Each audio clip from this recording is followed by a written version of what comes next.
everyone, you're very welcome to Let's Talk with Esther Agbi. I am Esther Agbi. I hope you're doing very fine, very well today.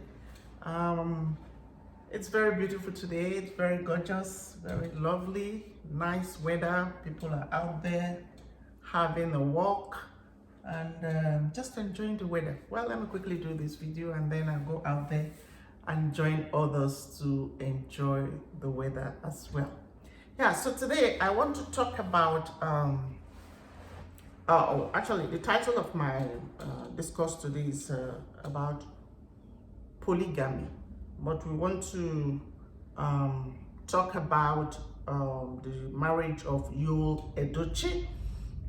Polygamy is good for men. Says who? That's actually my topic. That's not Yul Edochie that said that.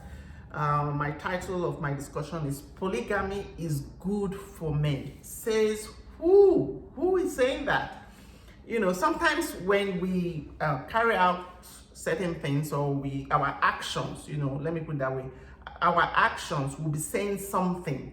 Maybe that is not what we are saying or that's not what we imply, you know. So recently, Yul Edochie, who is a famous actor, and the father himself goes by the name of Pete Edochie, and he's also a Nigerian famous actor. He recently got married to his second wife, which of course is free to do whatever he likes to do. So I'm not here talking about him, but we're just using this as I don't know what to say. Use it as a sample, right? To reference other things. So as I said before, he's free to do whatever he likes. He just came out recently and said that he got married to his second wife. I think that was according to some news outlets and some bloggers, that it's because he got a child out of wedlock, and so he wants to quickly come out with this news before other people would do the same. So he came out and showed the world his second wife. I think the first wife is by the name anyway. Her name is May Edochie, and the second wife is Judy. So Judy is the second wife. And then he came out with the second wife, showing the world that this is his second wife, and she's just had a very beautiful, handsome little boy, you know, who people say it's about 1 year old now, or going to be 1 year old. So why I'm here today is to talk about polygamy. As I said, the topic is polygamy is good for men. Says who? You know. So you know, when you have the iPhone, for example, you have the phone. The manufacturers will tell you how to take care of that phone and what you're supposed to do so that it can last longer and you yourself will have the full maximum benefit of that phone. But if I decide not to go with the manufacturer, I just decide to do whatever I like and throw it inside the water, put it in the fire, put it anywhere, it's not going to last for a very long time, and I will not have the full or maximum benefit of the phone, you know. So I want to say that there's a kind of blurry line between tradition, culture, and Christianity, you know. So sometimes we try to say it's interwoven, but I don't think that's the case. It's not really interwoven.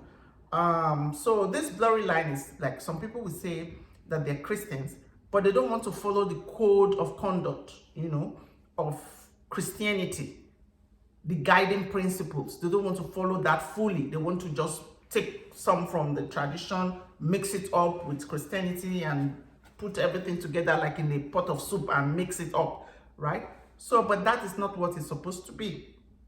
So the Islamic faith is like that too. People tend to feel that everything is just together. You know, you are a Muslim, you mix it up with tradition and everything goes together.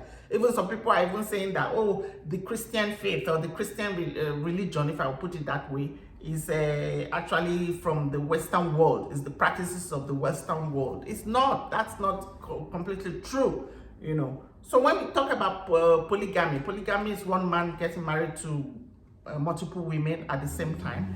And as we're talking about polygamy, we should also realize that there's something known as polyandry.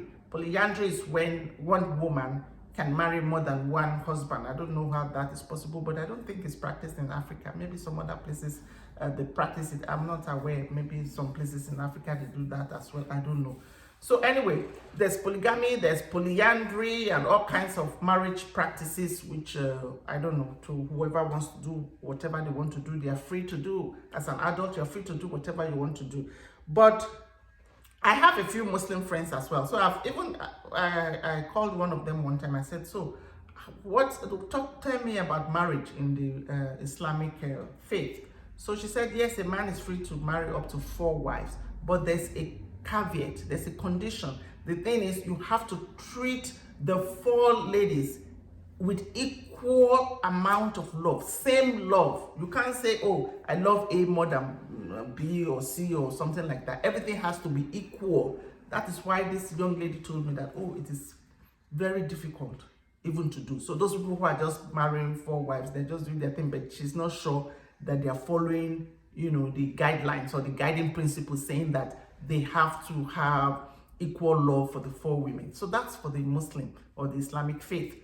So, but for Christianity, if we go back to the basics, you know, in the scripture tells us in Genesis 2:24, it says, therefore shall a man leave his father and his mother, and shall cleave unto his wife, and they shall be one flesh. So it's one man and one woman. But sometimes people say, oh, the testosterone of the men is so much that one woman cannot satisfy their needs, so they need to have more women. You know, that's why they want to marry more women. You know, like the traditionalist or traditional ruler and people like that, they know already that that is the practice of traditionalism, that they can marry as many women as they want to marry.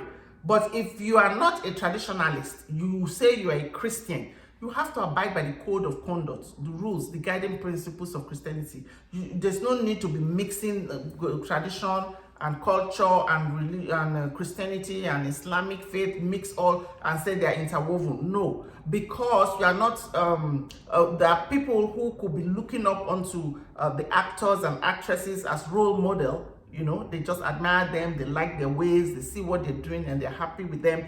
And so they say, oh, this guy did this, why not? A young man will say, oh, why not? Why can't I just do that? Even though he claims to be a Christian. I mean, let's say a young man who is a Christian, but he's looking at this and say, oh, this is his role model. He may be misled. So that is why I'm coming out. I don't want people to be misled, you know, by the actions of others. But if you feel that, if Mr. Yul Edochie feels that that is what he wants to do, all well and good. But at the same time, maybe you have to come out and clarify and tell people that, oh, well, this is not part of, this is not because I'm a Christian that I'm doing this. I'm just doing it because I just want to do that, you know. So that's where I'm coming from. So that blurry line, I just want it to be erased. We shouldn't, no, what it should be strengthened, not even erased. If it's erased, then they just, you know, flow into one another. No, the line should be, the demarcation should be well made, that everybody can see clearly that this is tradition, this is culture, this is religion, or this is Christianity, this is the Islamic faith, or whatever religion you choose to have, you know. The example that comes readily to my mind is, you know, when you go to the restaurant, there's a restaurant that you go, it's all you can eat. I don't know if that's the name of the restaurant, but when you go there, they say all you can eat. You are free to take as many, if you want to take 4 plates at the same time, because it's a buffet, you take whatever you want to eat, all you can eat. If you have the capacity to consume a lot, you can take 4 plates and sit down and finish it.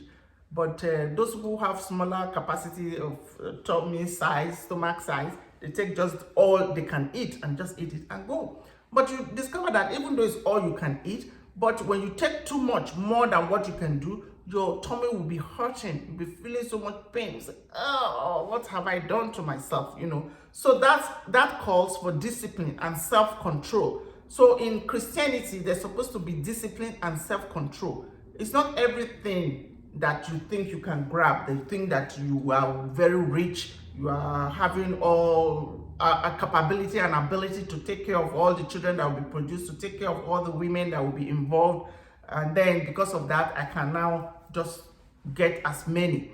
But that is why the Christian religion, there has to be self-control and self-discipline. So there's a difference. So whether you have testosterone or your testosterone is on the highest level, you still have to have self-control. That is what makes you different from every other person, because you are going by the laws and the code of conduct of Christianity, so that you can have the maximum benefit of your marriage.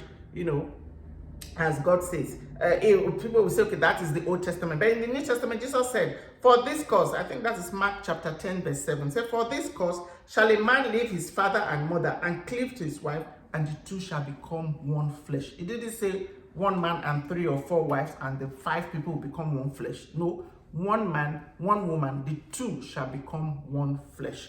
As I said before, if you have the iPhone, the manufacturers will tell you what to do to have the maximum benefit. So you have to abide by it. If not, you don't have the maximum benefit.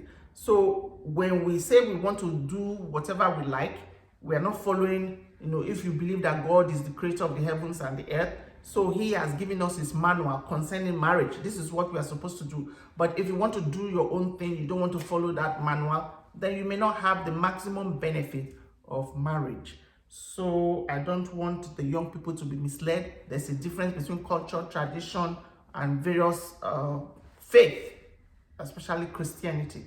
So we should be careful not to set the wrong example for the younger ones. Anyway, that's all I have for you today. I believe that this will help you one way or the other to make your decision, and I pray you make the right decision. I pray that God will give us wisdom to always have the right decision, or to make the right decision at the right time. Thank you very much. God bless you. Shalom. See you very soon. Bye for now.